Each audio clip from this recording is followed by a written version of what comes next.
அனைவருக்கும் வணக்கம். நான் ஆசஞ்சுக்தா 8ஆம் வகுப்பு. இந்திய தாயின் இணையடிகளை இதய மலர்களால் வாழ்த்தி வணங்குகிறேன். பீடு நடையிட்டு உலக அரங்கில் வெற்றி பாதையை நோக்கி பயணித்துக் கொண்டிருக்கும் இந்திய தேசத்தில் 77வது குடியரசு தினத்தை சீரோடும் சிறப்போடும் கொண்டாடிக் கொண்டிருக்கும் அனைவருக்கும் வணக்கங்களையும் நல்வாழ்த்துகளையும் அன்போடு தெரிவித்துக் கொள்கிறேன். ஜனவரி 26ஆம் நாள் குடியரசு தினம் கொண்டாடப்படுகிறது. ஜனவரி 26ஆம் நாள் குடியரசு தினம் கொண்டாடப்படுகிறது. இந்தியாவின் அரசியலமைப்பு சட்டம் நடைமுறைக்கு கொண்டு வரப்பட்ட நாளே குடியரசு தினம் என கொண்டாடப்படுகிறது.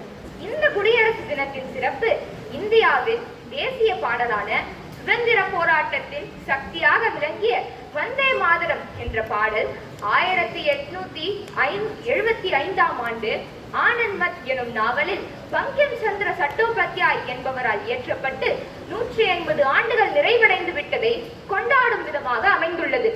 என் அருமை நண்பர்களே, ஏன் இந்த விழா? கப்பலேறி சென்று விட்டானே கம்பெனிக்காரன், அதற்காகவா?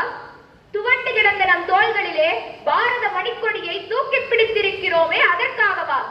உன்னால் என்ன முடியும் என்று எதிரிகள் கொக்கரித்த போது இதுவும் முடியும் இன்னமும் முடியும் என்று காட்டிய செருக்கினாலா? இவர்களுக்கா விடுதலை?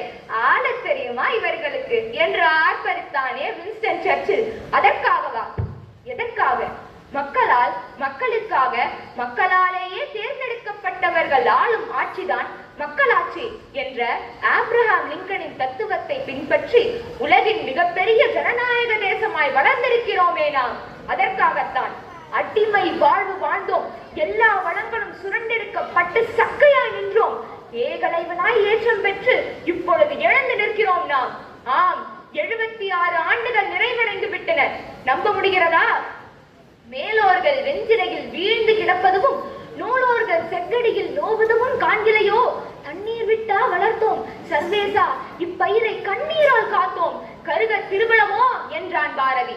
விடுதலைக்கு பிறகு டாக்டர் B.R. அம்பேத்கரின் தலைமையில் இந்திய அரசியலமைப்பு சட்டம் வடிவமைக்கப்பட்டது. அது ஏன் ஜனவரி 26ஆம் நாள் கொண்டாட வேண்டும்? அன்றுதானே 1930 லாகூர் காங்கிரஸ் மாநாட்டில் பூர்ண ஸ்வராஜ் என்று அறிவிக்கப்பட்டது. அதற்காகத்தான். அப்பா, இப்பொழுதுதான் முழு விடுதலை. நமக்கே நமக்கான சட்டம். ஏய்த்து பிழைத்தவர்கள் ஏக்க பெருமூச்சு விட்டனர். இந்திய துணை கண்டம் இவ்வுலகின் நாகரீகத்திற்கும் பண்பாட்டிற்கும் தாய் என்று ஏனோ அவர்கள் மறந்து விட்டார்கள். ஆம், எத்திசையும் புகழ் மணக்க இந்திய தாய் வளர்ந்து வருகிறாள். இதற்கு வித்திட்ட விடுதலை வீரர்கள் தான் எத்தனை எத்தனை பேர்.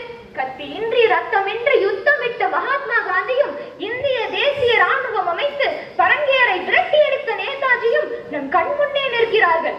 விண்ணை முட்டும் சாதனைகளாய் விண்கலங்களை அனுப்பி வருகிறோம். நிலவுக்கு சந்திராயனையும் செவ்வாய்க்கு மங்கள்யானையும் அனுப்பி இருக்கிறோம். வற்றாத வளம் மிக்க பாரத மண்ணில் வேற்றுமை மறந்து கூடி குழாவுகிறோம். ஒற்றுமையை சிதைக்க எண்ணியவர்களை ஓட ஓட விரட்டினோம். இவை எல்லாவற்றிற்கும் நாம் எல்லோரும் இந்தியன் என்ற உணர்வு ஒன்றுதான் இத்தனை சக்தியை நமக்கு அளித்துள்ளது. துயரின்றி நாம் வாழ துன்பம் பல கண்டவர்களுக்கும், ஒய்யாரமாய் நாம் வாழ உயிர் விட்ட சிங்கங்களுக்கும், மானத்தோடு நாம் வாழ செக்கிழித்த செம்மல்களுக்கும், சுதந்திரமாய் நாம் வாழ சண்டையிட்ட மறவர்களுக்கும் இந்த நன்னாளில் மரியாதை செலுத்துவோம். எந்தையும் தாயும் மகிழ்ந்து குழாவி இருந்ததும் மின்னாடே, அதன் முந்தைய 1000 ஆண்டுகள் வாழ்ந்து முடித்ததும் மின்னாடே, அவர் சிந்தையில் 1000 எண்ணம் வளர்ந்து சிறந்ததும் மின்னாடே. இதை வந்தனை கூறி மனதில் இருத்தி என் வாயொரு